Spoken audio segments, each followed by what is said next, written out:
Hello दोस्तों, important 10 questions की series में आज डिस्कस करेंगे ग्रुप थ्योरी के क्वेश्चन। ठीक है। फर्स्ट क्वेश्चन है, which of the following is not axis of symmetry. Axis of symmetry इनमें से कौन सा नहीं है। C2 दिया है, C3 दिया है और C1 दिया है और अगला ऑप्शन दिया है नन ऑफ दीज।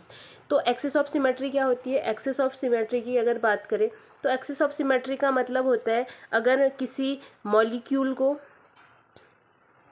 मॉलिक्यूल को हम 360 डिग्री रोटेट करते हैं तो वो मॉलिक्यूल कितनी बार इक्विवेलेंट पोजीशन गेन करता है। ठीक है। तो वो क्या रहती है, एक्सेस ऑफ सिमेट्री। तो एक्सेस ऑफ सिमेट्री में अगर मैं H2O ले लूँ तो H2O को अगर 360 डिग्री रोटेट करेंगे 360 डिग्री रोटेट करेंगे तो मैंने इसको A मान लिया, इसको B मान लिया। देन क्या होगा, 180 डिग्री रोटेट करने पर H B A की जगह आ जाएगा और H A कहाँ चले जाएगा, B की जगह।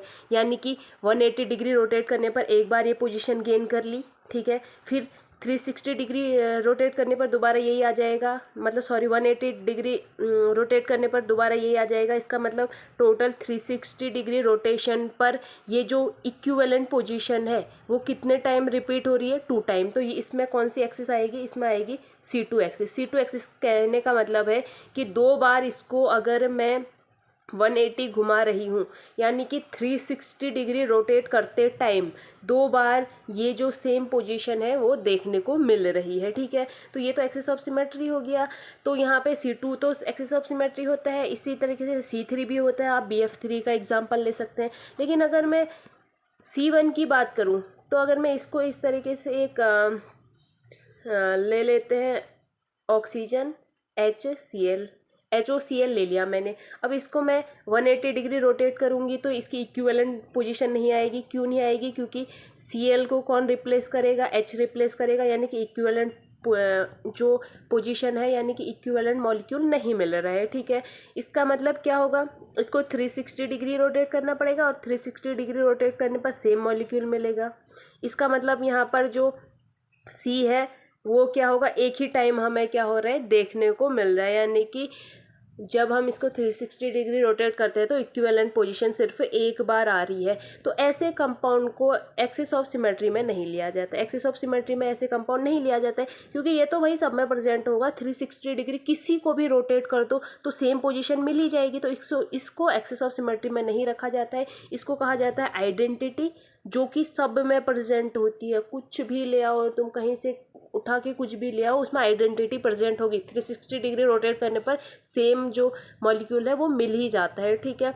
तो ये आइडेंटिटी होती है, यानी कि जो C1 होती है वो आइडेंटिटी होती है, ये एक्सेस ऑफ सिमेट्री नहीं होती है। तो C1 एक्सेस ऑफ सिमेट्री नहीं होती है। और क्वेश्चन में हमसे क्या पूछा है, क्वेश्चन में हमसे यही पूछा है कि which of the following is not axis of symmetry. इसका मतलब आंसर क्या होगा, C1 होगा। C1 एक्सेस ऑफ सिमेट्री नहीं होती है। अगला क्वेश्चन है, the point group symmetry of two isomer. यहाँ पे आइसोमर है, 2 isomer of decalin, trans and cis. Trans और सिस आइसोमर के लिए ये कह रहे हैं पॉइंट ग्रुप बताओ। तो किसकी बात करनी है, हमने डेकलिन की बात करनी है। डेकलिन की बात करनी है किसके लिए, सिस के लिए एंड ट्रांस के लिए। सिस डेकालिन किस तरीके से होता है, इसको इस तरीके से ले लेते हैं।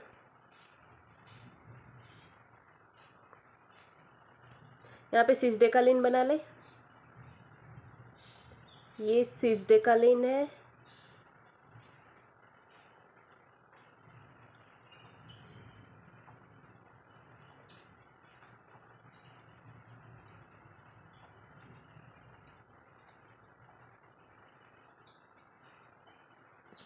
ये सिस डेकालिन है और ट्रांस डेकालिन इस तरीके से होता है।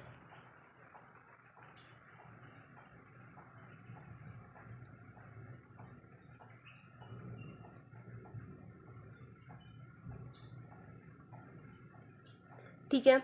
ये है ट्रांस डेकालिन। तो ये सिस डेकालिन है, ये ट्रांस डेकालिन है। अगर आप इनकी बात करेंगे इनमें पॉइंट ग्रुप की, तो पॉइंट ग्रुप इन दोनों का ही पॉइंट ग्रुप इनके न्यूमैन प्रोजेक्शन से देखा जाता है। इनके न्यूमैन प्रोजेक्शन से देखा जाता है, ठीक है। दोनों का न्यूमैन प्रोजेक्शन बना के आप देख सकते हैं, लेकिन ये जो होता है थोड़ा कंफ्यूजिंग होता है देखने में, थोड़ा कंफ्यूजन आपको यहाँ से देखने को मिल सकता है, इसलिए मैं सजेस्ट करूँगी कि बिल्कुल आप करेक्टली इसका याद कर लीजिए, इतना बनाने की नीड जिससे ना पड़े। और कन्फ्यूजन में होता क्या है कि कभी कभी बहुत ज़्यादा टाइम टेकिंग हो जाता है, बहुत ज़्यादा टाइम लेके भी हम पता नहीं कर पाते हैं कि क्या होता है, इसमें हमारा टाइम भी जाता है और क्वेश्चन भी हम सॉल्व नहीं कर पाते और गलती होने के चांसेस ज़्यादा होते हैं। तो इस केस में एक काम करना, याद कर लेना सिस और ट्रांस के लिए। तो सिस की बात करें तो सिस में होता है C2 प्रेजेंट होती है सिर्फ, यहाँ पर आप देखेंगे तो सिर्फ C2 ही प्रेजेंट रहती है, ठीक है। इसको आप इस तरीके से करेंगे तो यहाँ C2 देखने को मिल जाएगी। लेकिन अगर आप ट्रांस की बात करेंगे तो ट्रांस में C2 के साथ H भी प्रेजेंट रहता है, तो इसका पॉइंट ग्रुप C2H हो जाता है, ठीक है। अगर ट्रांसडेकालिन की बात करें तो यहाँ पे कौन कौन सी सिमेट्री आपको देखने को मिलेगी, identity, C2, sigma H and I भी देखने को मिलता है, जबकि सिस में आपको सिर्फ आइडेंटिटी एंड C2 देखने को मिलता है, इसलिए इसका पॉइंट ग्रुप सिर्फ C2 हो गया। और यहाँ पे ये सारी सिमेट्री एलिमेंट देखने को मिलती है, इसलिए इसका पॉइंट ग्रुप C2H हो जाएगा। इसका मतलब ट्रांस का पॉइंट ग्रुप C2H रहेगा और सिस का पॉइंट ग्रुप C2 रहेगा। अगला क्वेश्चन है the point group symmetry of boat confirmation of 1,4 डाइऑक्सेन। 1,4 डाइऑक्सेन किस तरीके से होता है, ये है आपका 1,4 डाइऑक्सेन। अब ये कह रहे हैं 1,4 डाइऑक्सेन का बोट कन्फर्मेशन का सिमेट्री निकालो। बोट कन्फर्मेशन कैसे बनेगी इसकी, ये ऑक्सीजन की पोजीशन होगी और ऐसे बना दो बोट, ठीक है। अब इसमें सिमेट्री देखने का ट्राई करेंगे। पॉइंट ग्रुप पूछा है तो पॉइंट ग्रुप कहाँ, सिमेट्री एलिमेंट से ही निकलेगा, तो सिमेट्री एलिमेंट देख लेते हैं। अगर मैं यहाँ से C2 लूँ, अगर मैं यहाँ से C2 लूँ तो ये ऑक्सीजन इस ऑक्सीजन को रिप्लेस करेगा, ये वाले ग्रुप इन ग्रुपों को रिप्लेस करेंगे, इसका मतलब C2 प्रेजेंट है, C2 प्रेजेंट है। अब C2 तो प्रेजेंट हो गया, C2 हमें मिल गया। दूसरा हमने क्या देखना है, देखो आइडेंटिटी प्रेजेंट होगी, आइडेंटिटी सब में प्रेजेंट होती है। C2 हमें मिल गया है, C2 प्रेजेंट है, ठीक है। अब एक चीज़ देखो, मैं अगर C2 इस तरीके से लेती हूँ, इस तरीके से यहाँ से अगर C2 डालने का ट्राई करती हूँ तो यहाँ से C2 आपको देखने को नहीं मिलेगा। इसका मतलब इसमें सिर्फ एक ही C2 है, ठीक है, एक ही C2 है, तो मतलब D2 वाला यहाँ पर रिलेशन आपको देखने को नहीं मिलेगा। जो भी पॉइंट ग्रुप आएगा वो C2 वाला ही आएगा। देन अगर आप इसमें सिग्मा यानी कि प्लेन डालेंगे तो प्लेन देखो, इधर से C2 डाला है और इधर से C2 डाला है, तो इसके परपेंडिकुलर यही वाला परपेंडिकुलर C2 कैसे पड़ेगा, इस तरीके से पढ़ना चाहिए। और यहाँ पे जो रिफ्लेक्शन है वो देखने को मिल नहीं रहा है, इसका मतलब परपेंडिकुलर प्लेन यानी कि सिग्मा एच प्रेजेंट नहीं है। और V की बात करें यानी कि पैरेलल प्लेन की, तो पैरेलल प्लेन प्रेजेंट होगा, ये वाला प्लेन डालेंगे तो ये दोनों एक दूसरे को रिफ्लेक्ट करेंगे। तो यहाँ से हमें क्या पता चलता है, यहाँ पर जो एक तो ये वाला होगा, एक इस तरीके से जो आपको मॉलिक्यूलर प्लेन है वो भी देखने को मिलेगा। दोनों ही क्या है, दोनों ही पैरेलल है, तो दोनों क्या होंगे, 2 सिग्मा V आपको देखने को मिलेंगे। तो इसका मतलब यहाँ पे आपको जो सिमेट्री एलिमेंट है वो identity C2 and 2 sigma V दिखेंगे, जिसके थ्रू हम पॉइंट ग्रुप क्या बनाएंगे, C2V, ठीक है। अगला क्वेश्चन क्या है, the symmetry point group of ethane its staggered conformation is. Staggered conformation में इथेन का पॉइंट ग्रुप पूछा है, तो इथेन का स्टेगर्ड कन्फर्मेशन बना लेते हैं। इथेन ये है, इस तरीके से इथेन होता है।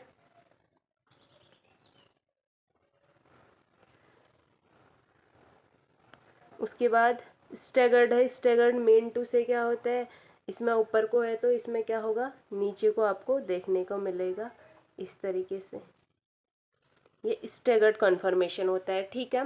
अब स्टेगर्ड कन्फर्मेशन में पॉइंट ग्रुप देखने हैं। अगर मैं इसमें C3 डालने का ट्राई करूँ, C3 ऐसे डालेंगे आप, यहाँ से इससे होते हुए ये वाला C3 डालेंगे तो आप देखेंगे कि यहाँ पर C3 देखने को मिल रहा है। ऐसे इस पोजीशन से आप इसको रोटेट करेंगे तो ये वाला हाइड्रोजन इसको रिप्लेस करेगा, ये हाइड्रोजन इसको रिप्लेस करेगा, ये हाइड्रोजन इसको, सेम इसी तरह यहाँ के 3 हाइड्रोजन एक दूसरे को रिप्लेस करेंगे। इसका मतलब C3 इस यहाँ पे आपको देखने को मिलेगा। ठीक है, आगे देख लेते हैं। C3 मिल गया, आइडेंटिटी तो हमें पता है सब में होती है। इसके साथ हमें यहाँ पे क्या देखने को मिल रहा है, C3 देखने को मिल रहा है। देन कहीं से C2 पड़ रहा है।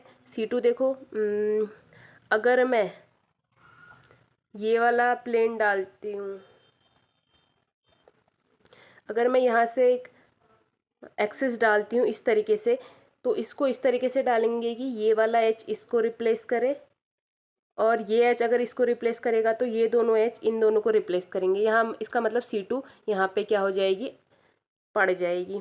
तो हमें पता है कि C3 है, अगर एक भी C2 पड़ रही है तो 3 C2 तो पड़ेंगी ही पड़ेंगी, 3 C2 पड़ेंगी जो कि परपेंडिकुलर होंगी C3 के। तो यहाँ पे क्या होंगी, 3 C2 आएंगी जो कि परपेंडिकुलर होंगी C3 के। ठीक है, उसके बाद आपको देखने को मिलेगा, क्योंकि स्टेगर्ड है, स्टेगर्ड में हमें पता है कि जो स्टेगर्ड और स्टेगर्ड लाइक मॉलिक्यूल होते हैं जो उनका point group D N D एन डी।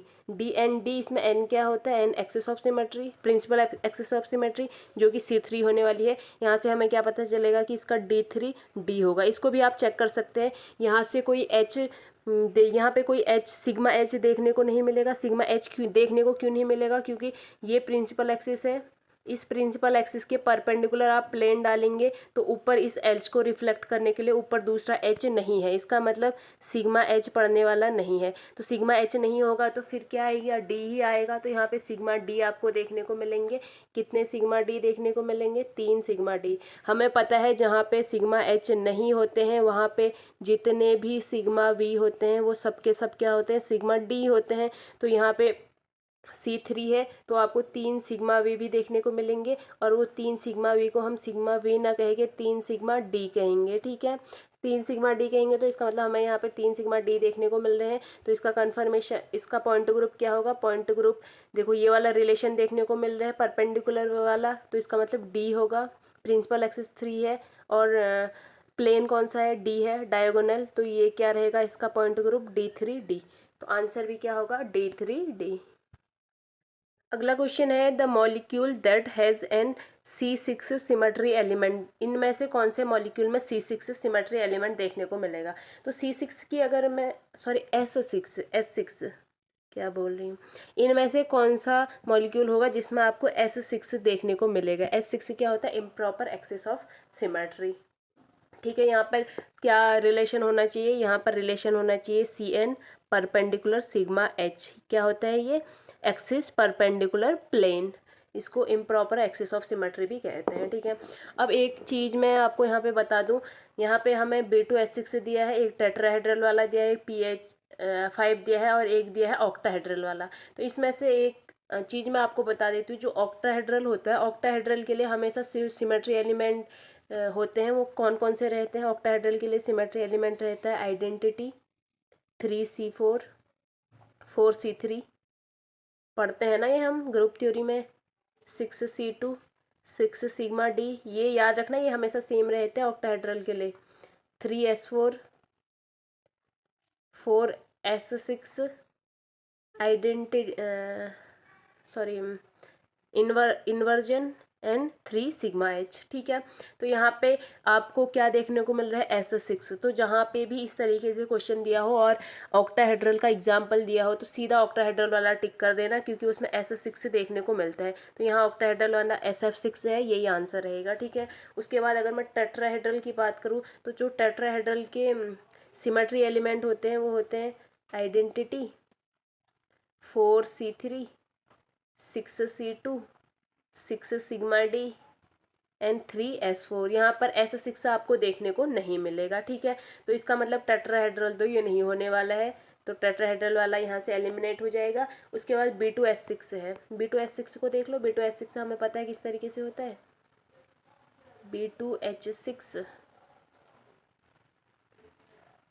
B2H6 इस तरीके से बनाएंगे, ये प्लेन में होते हैं, इधर के बीच का सब प्लेन में होगा, और ये क्या होगा, ऊपर एंड नीचे होंगे।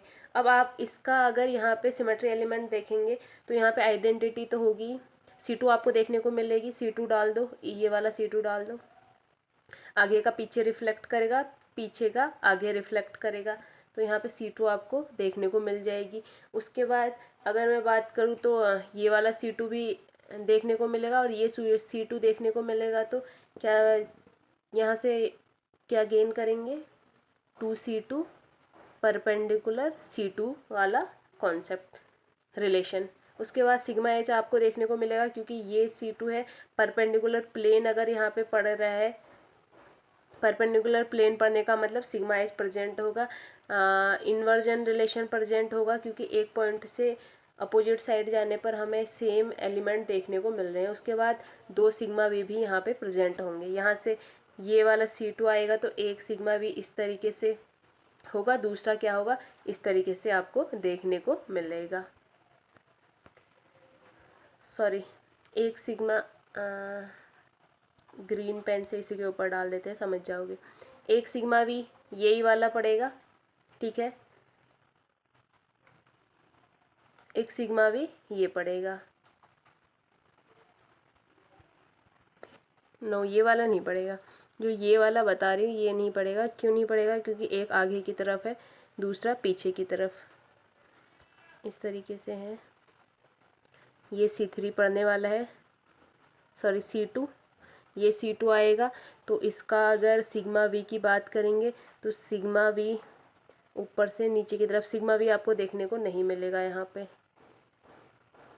यहाँ से ये वाला जो प्लेन होगा ये परपेंडिकुलर प्लेन होगा, जो कि क्या होगा, सिग्मा एच होगा, और सिग्मा एच के अलावा कुछ देखने को नहीं मिलेगा, तो सिग्मा एच आपको देखने को मिलेगा और सिग्मा वी आपको देखने को नहीं मिलेंगे। तो यहाँ से आपका पॉइंट ग्रुप क्या होगा, पॉइंट ग्रुप हो जाएगा D2H। उसके बाद है, उसके बाद क्या था, PH5। PH5 की बात करें, PH5 किस तरीके से होता है, PH5 में आप देखेंगे ये होता है sp3d, और sp3d में आप देखेंगे आइडेंटिटी होगी, C3 होगी, 3C2 परपेंडिकुलर C3 होगा, S3 होगा, सिग्मा एच होगा, 3 सिग्मा वी होंगे। इसको बना के देख लेना, इजीली समझ जाएंगे, ये सारी चीज़ें देखने को आपको मिलेंगी। तो यहाँ पे SF6 कहीं पे आपको देखने को नहीं मिलेगा, ठीक है, तो S6 सिर्फ SF6 में होगा, जो कि ऑक्टाहेड्रल है। अगला क्वेश्चन है symmetry group of propylene. Propylene का सिमेट्री ग्रुप देखना है, प्रोपाइलिन बना ले। प्रोपाइलिन कैसे होगा, यही तो होगा, meth eth prop, prop plus triple bond यानी कि प्रोपाइलिन। तो प्रोपाइलिन आप इस तरीके से अगर बनाएंगे तो बेटर समझेंगे, HC triple bond C, H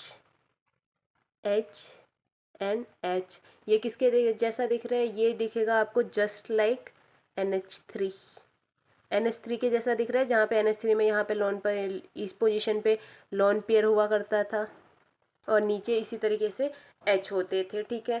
तो ये किसके जैसा है, NH3 के जैसा, और NH3 का क्या रहता है हमारा, C3V। तो इसका भी पॉइंट ग्रुप C3V होगा, इसमें भी डाल के देख लेते हैं। देखो यहाँ से एक एक्सिस पास होगी, C3 एक्सिस, जो इन तीनों को क्या करेगी, आपस में रिप्लेस करेगी। देन यहाँ पे यहाँ से एक आपको सिग्मा वी देखने को मिलेगा, एक इधर से सिग्मा वी देखने को मिलेगा, एक इधर से सिग्मा वी देखने को मिलेगा, जिसमें बाकी के जो H है एक दूसरे को रिफ्लेक्ट करेंगे। तो यहाँ पे इसका अगर आप सिमेट्री एलिमेंट देखेंगे तो C3 आएगा, आइडेंटिटी आएगी, और 3 सिग्मा भी देखने को मिलेंगे। तो यहाँ पे पॉइंट ग्रुप क्या रहेगा, पॉइंट ग्रुप रहेगा C3V।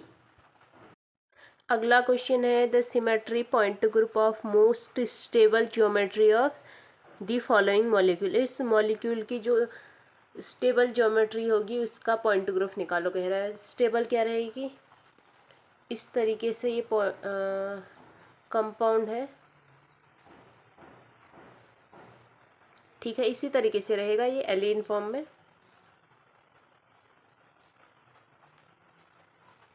अब इस तरीके से रहेगा तो इसमें अगर मैं सिमेट्री एलिमेंट डालने का ट्राई करूँ तो क्या यहाँ पे इस तरीके से C2 देखने को मिलेगी? नहीं मिलेगी। क्यों? क्योंकि ये दोनों एक दूसरे को रिप्लेस नहीं कर पाएंगे, ना ये दोनों एक दूसरे को रिप्लेस कर पाएंगे।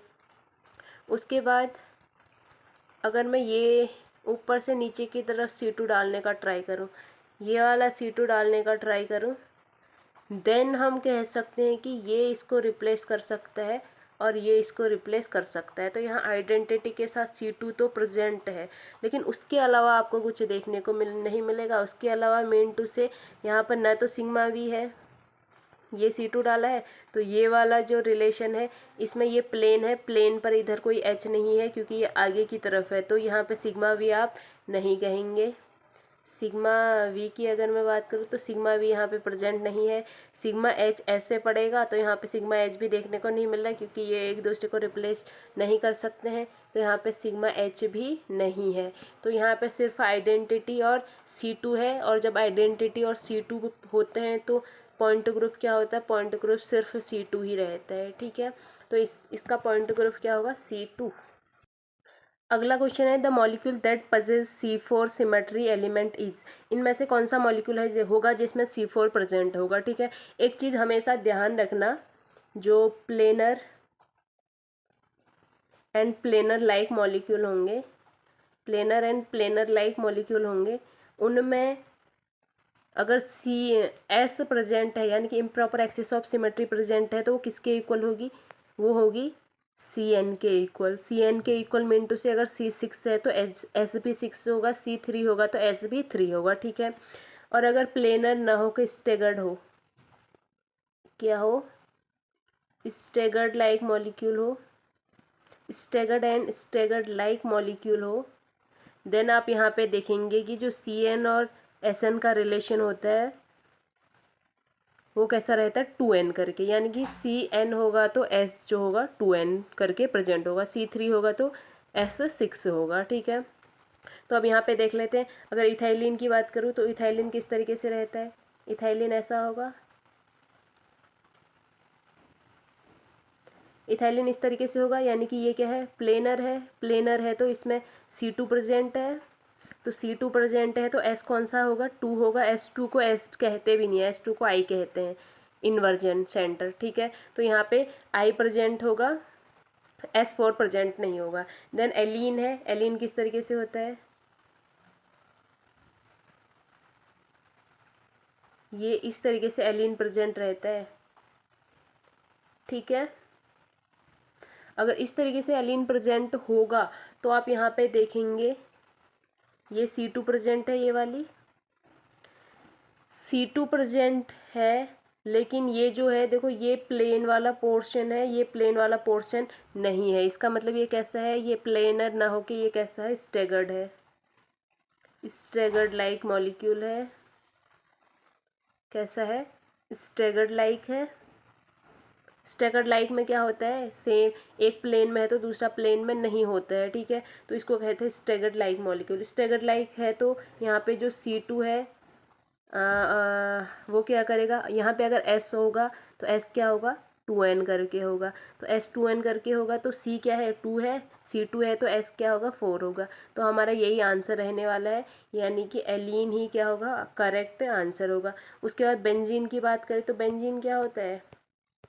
बेंजीन की आप अगर बात करेंगे तो बेंजीन C6 होता है। C6 मतलब C6 होता है और प्लेनर होता है।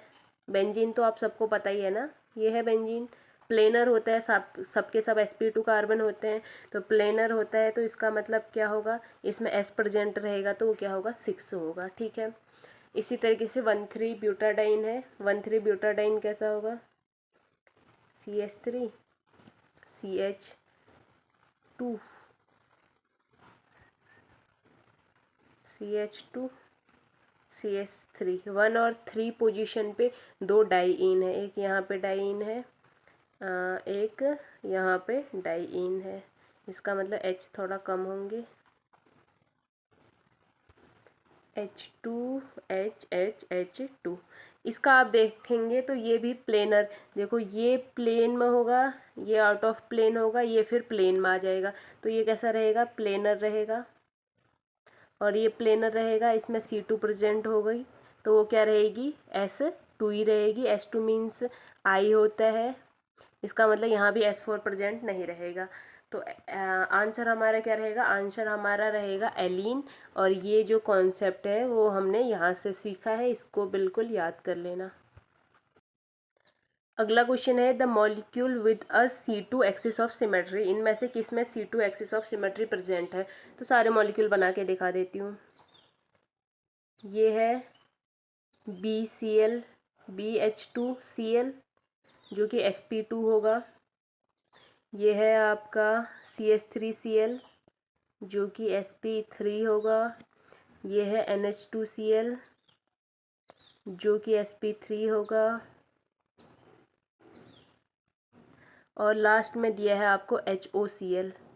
HOCl इस तरीके से है, ठीक है।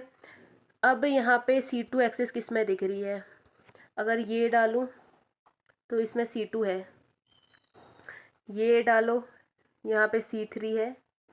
C2 डालने का ट्राई करोगे तो C2 देखने को नहीं मिलेगी। ये डालो C3 तो है, C3 भी नहीं है, C3 भी नहीं है, और कहीं से भी C2 डालने का ट्राई करोगे तो C2 भी देखने को नहीं मिलेगा। C2 भी देखने को नहीं मिलेगा। सिग्मा प्लेन जरूर आपको मिल जाएगा लेकिन C2 देखने को नहीं मिलेगा। यहाँ देखो कोई भी एक्सिस ऑफ सिमेट्री प्रेजेंट नहीं है, ठीक है। तो C2 सिर्फ किस में प्रेजेंट है, हमारा इस मॉलिक्यूल में प्रेजेंट है, यानी कि आंसर फर्स्ट रहने वाला है। अगला क्वेश्चन है a molecule has a two fold axis and mirror plane perpendicular to that point group must have the point group must have a, देखो क्या कह रहे हैं, टू फोल्ड एक्सिस है। Two fold axis mean two से क्या होता है, C2 एक्सिस है एंड अ मिरर प्लेन, इसमें एक क्या होने वाला है, मिरर प्लेन प्रेजेंट है। मिरर प्लेन प्रेजेंट होगा तो इसका मतलब ये क्या होगा, सिग्मा H इसमें प्रेजेंट होगा। मिरर प्लेन सिग्मा H ही होता है। अब सिग्मा H प्रेजेंट है तो हमें पता है जहाँ पर एक्सिस परपेंडिकुलर प्लेन होता है उसको हम क्या कहते हैं, S कहते हैं, ठीक है। तो यहाँ पर क्या प्रेजेंट होगा, C2 प्रेजेंट है तो S भी क्या होगा, 2 ही होगा, ठीक है। क्योंकि सिग्मा H यहाँ पे प्रेजेंट है और C2 भी प्रेजेंट है, इसलिए इसको क्या कह रहे हैं, S, ये S में कन्वर्ट हो गया और ये 2 है तो ये भी क्या होगा, 2 ही होगा, ठीक है। अब S2 हम किसके इक्वल मानते हैं, I के, यानी कि इन्वर्जन सेंटर के। तो हमारा जो यहाँ पे आंसर है, आंसर रहेगा सेंटर ऑफ इन्वर्जन किसके इक्वल है, the point group must have, point group किसके इक्वल है, सेंटर ऑफ इन्वर्जन।